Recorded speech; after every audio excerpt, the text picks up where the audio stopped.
Bonjour, donc nous allons introduire aujourd'hui la cartographie des parties prenantes.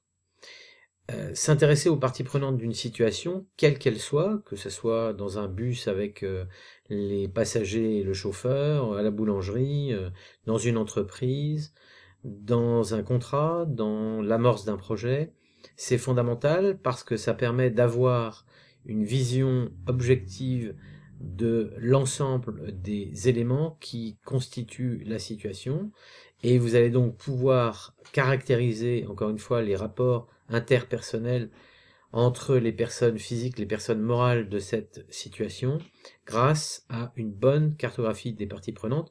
Je vous rappelle qu'en anglais, parties prenantes, c'est stakeholders. Donc, le but de cette introduction, c'est déjà de dédramatiser ce terme, euh, par en fait quelque chose de simple. Il s'agit de prendre une feuille de papier, posément, et de regarder avec encore une fois le plus d'objectivité possible quels sont l'ensemble des parties prenantes qui interagissent avec la situation dans laquelle vous êtes.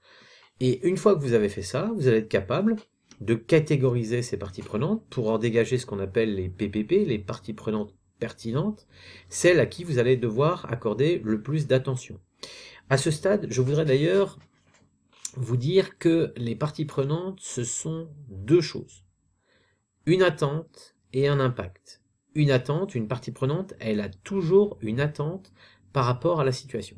Elle est en attente de quelque chose.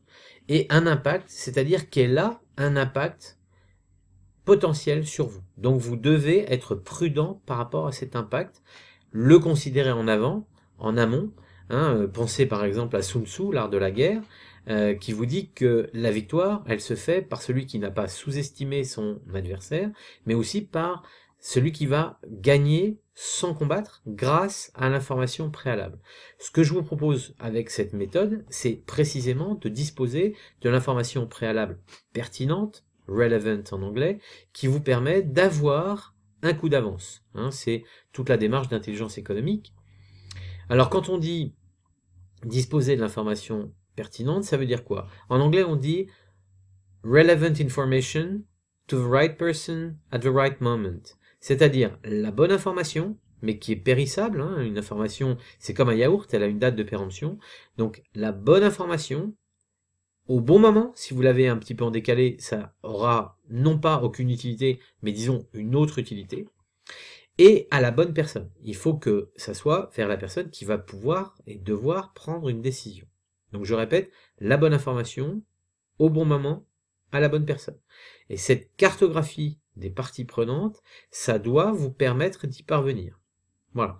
Donc ça, c'est un petit peu le chapeau que je mettrai au-dessus de ce qui va se passer pendant cette session qui va vous permettre, d'avoir en fait une appréhension de la matière, stakeholders, dans sa cartographie, dans sa catégorisation. Vous verrez que pour moi, il y a 4 temps. Premier temps, donc, c'est ce qu'on est en train de faire. On est en train, quelque part, de poser, d'écouter quelles sont les parties prenantes à une situation. Donc, la cartographie. Deuxième temps, on va être en écoute de ces parties prenantes. Donc, une écoute formelle et également informelle. L'intelligence économique, je vous rappelle, c'est du off, c'est tout ce qu'on ne devrait pas capter, mais qu'on va capter grâce à un ensemble de moyens, de techniques, ce sont notamment les signaux faibles.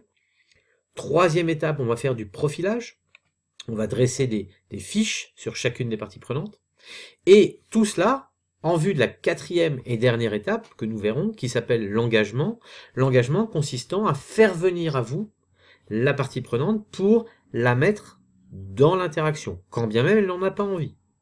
Prenons Élise Lucet avec Cash Investigation, elle fait ce qu'on appelle de l'interpellation publique, c'est-à-dire que la personne qui ne veut pas lui parler, elle trouve un moyen de l'amener à soi. Voilà, donc je vous propose, après cette introduction, on va passer en revue les 4 étapes que je viens de préciser. Merci.